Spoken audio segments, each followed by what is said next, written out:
Hello student, welcome to your favourite channel. पूर्व class रे आमे एक मार्क गुड़ी को आलोचना कर देथिले। वर्तमान पई आमे 2 मार्किया आलोचना करिबा। नेक्स्ट पार्ट रे आमे 5 मार्किया आलोचना करिबा। तेबे 2 मार्क आलोचना करिया भितरे हमर प्रथम क्वेश्चन अछि मनुश्रुति कौन। मनुश्रुति कौन ना ये गोटे पुस्तक जहाँकि आमर किए लिखिले ना आमर मनु लिखिले। ताले आमे देखिबा मनुश्रुति कौन। दार्शनिक मनुंक द्वारा वर्णित पुस्तकर नाम हेउछि कौन मनुश्रुति। महान भारतीय दर्शनर आद्य पुस्तक भावे ग्रहण करा जायछि कोडा मनुश्रुति को। हिंदू दर्शन एवं नीति विषय रे एथिरे दीक्षांत भावे वर्णना करा जायछि। एथिरे राष्ट्र रो शासन नीति, मनुष्यर प्रकृति, ईश्वरक अस्तित्व एवं सामाजिक रीतिनीति विषय रे कोन अछि वर्णना करा जायछि। ताले हम जानि गले मनुश्रुति कोन। आहुरी मध्य मो गोटे एक्सप्लेन करी कहूछि मो भितरु। मनुश्रुति हेउछि एक प्राचीन धर्मशास्त्र कहले मध्य चलिबो, जेउथिरे धर्म और समाज राज्य परिचालन संबंधी नियम कोन थाए वर्णित थाए। एहा लिखिले मध्य ठीक हेबो। ताको आम जदि गोटे एक्सप्लेन गोटे माने गप माध्यम रे बुझिबा तेबे मु कहूछि सुनंतु।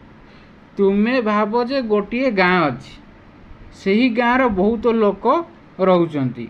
गाँटी ठीक भावरे चलिया पई किछि किछि समय दरकार हुए। किए कौन करिवो, राजा कौन कर्तव्य, लोकंकर कौन दायित्व रहिबो, ए सब जानिया पई पुराना समय रे विभिन्न ग्रंथ सब कौन कराउतला लिखा जाउतला। सेही परी एक प्राचीन धर्मशास्त्र हेउची कौन मनुश्रुति हैला। मनुश्रुति कौन ना एक प्राचीन ग्रंथ जहाँकि कौनसी गोटे गाँ बा गोटे राज्य बा गोटे अंचल पाई नियम सब लिखाई थाए। एहाकू मनु उनका नाम सहित जोड़ा जाई यह कौन कराई मनु स्मृति कराई। एथिरे सही समयर धर्म, समाज, राज्यर कर्तव्य, न्याय, दंड व्यवस्था विषय कौन कराई वर्णना कराई। बुझी पारले ना आउ बुझिया मत लगुच प्रायतः बुझी जाइए। जदि न बुझी कमेंट करिए। जेकोसी क्वेश्चन बुझी पारना कमेंट बॉक्स मुझे खोला रखी आपण मान से कमेंट करि पारंती। तापर नेक्स्ट पार्ट रे मु से वीडियो कौन करी आनी आपन को सेटा बुझे पारि। अच्छा नेक्स्ट क्वेश्चन मनुश्रुति रे वर्णित राजधर्म कौन। राजधर्म वर्णना करने को जाई मनु कहती जड़े राजा बा शासक सर्वगुण संपूर्ण हेबा विधेय। ता पाखर सब गुण रहिबा आवश्यक। तांको पाखरे देवराज इंद्र भली थिबा दरकार। वायु देवता जमराजंकर दंडनीय नीति, सूर्यंक भली तेज, चंद्रंक भली शांत कांत व्यक्तित्व एवं समस्त देवी गुणर रहिबा आवश्यक हैला। तेबे गोटे राजा पाखरे एई सब गुण सब रहिबा आवश्यक। तेबे जानी कोन से गोटे राजा हेबे वर्णित हेबो। एला गल्ला तापर मनुश्रुति रे वर्णित राष्ट्र व्यवस्था कौन। एक श्रृंखलित धर्म राज्य गठन करिवा पई ईश्वर राष्ट्र मान निर्माण करथिले। कौन एक श्रृंखला धर्म राज्य प्रतिष्ठा करिवा पई कौन करथिले ना ईश्वर राष्ट्र को निर्माण करथिले। जेउथिरे साधारण मनीष एक सुंदर श्रृंखलित जीवन यापन करि परिबे। एक साधारण मनीष कौन करेंगे गोटे श्रृंखलित जीवन यापन कर। राष्ट्र 7टी उत्पादन रहा विधेय यथा स्वामीन, अमत्य, पुर, राष्ट्र, कोश, बल आ शासन नीति।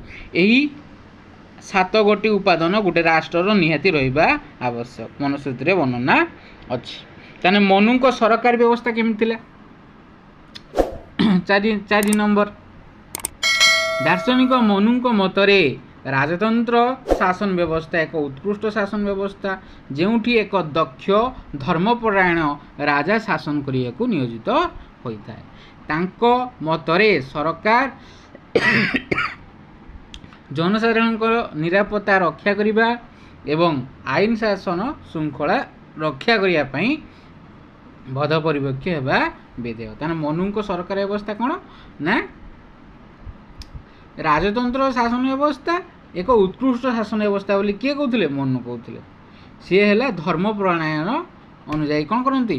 ଶାସନ କରନ୍ତି। ତାଙ୍କ ମତରେ ସରକାର ଜନସାଧାରଣଙ୍କ ନିରାପତ୍ତା ରକ୍ଷା କରିବା ଏବଂ ଆଇନ ଶୃଙ୍ଖଳା ରକ୍ଷା କରିବା ପାଇଁ ବଦ୍ଧପରିପକ୍ଷ ବିଧେୟ ହେବା ଦରକାର। ତାଙ୍କ ମତରେ ସରକାର ହେଉଛି କ'ଣ? ନିରାପତ୍ତା ରକ୍ଷା କରିବ ଆଉ ଆଇନ ଶୃଙ୍ଖଳାକୁ ବଜାୟ ରଖିବ।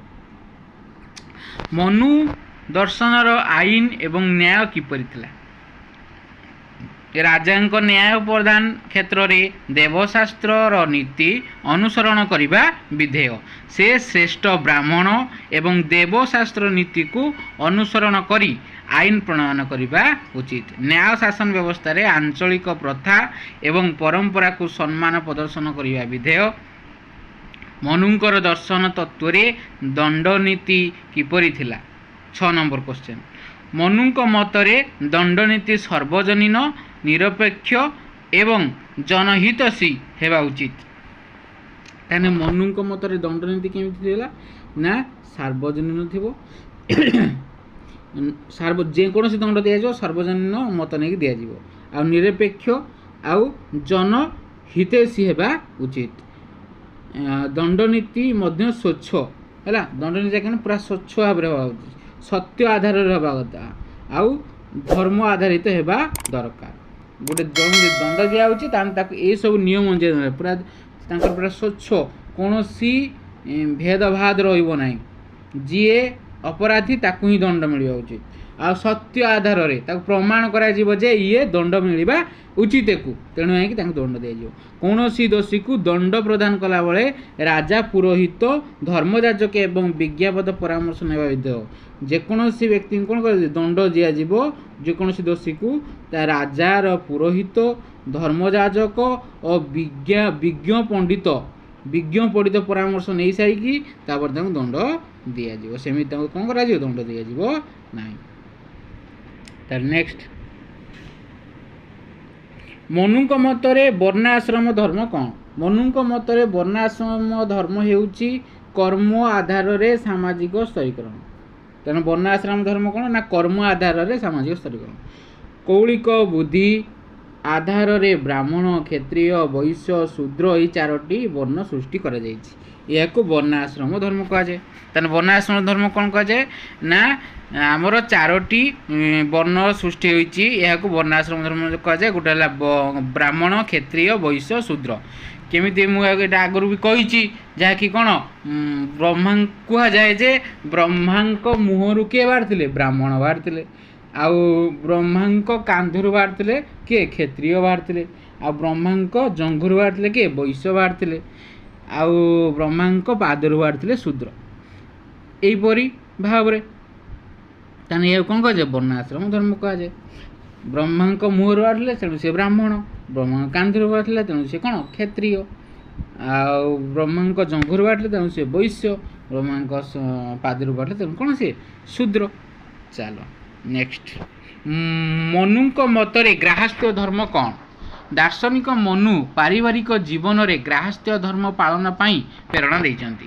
ଏଥିରେ କ'ଣ ପୁତ୍ର ଧର୍ମ, ପିତା ଧର୍ମ, ମାତା ଧର୍ମ, ସ୍ୱାମୀ ଧର୍ମ, ସ୍ତ୍ରୀ ଧର୍ମ ବିଷୟରେ ସେ ଦୀକ୍ଷାନ୍ତ ଭାବେ ବର୍ଣ୍ଣନା କରିଛନ୍ତି। ଏକ ଶୃଙ୍ଖଳିତ ଜୀବନଚର୍ଯ୍ୟା ଆହରଣ କରିବା ପାଇଁ ଗ୍ରାହସ୍ଥ୍ୟ ଧର୍ମ ଶ୍ରେଷ୍ଠ ବୋଲି କୁହାଯାଇଛି। ତାହେଲେ ମନୁଙ୍କ ଗ୍ରାହସ୍ଥ୍ୟ ଧର୍ମ ଆମେ ବୁଝିପାରିଲେ। ମନୁଙ୍କ ଗ୍ରାହସ୍ଥ୍ୟ ଧର୍ମ ହେଉଛି କ'ଣ?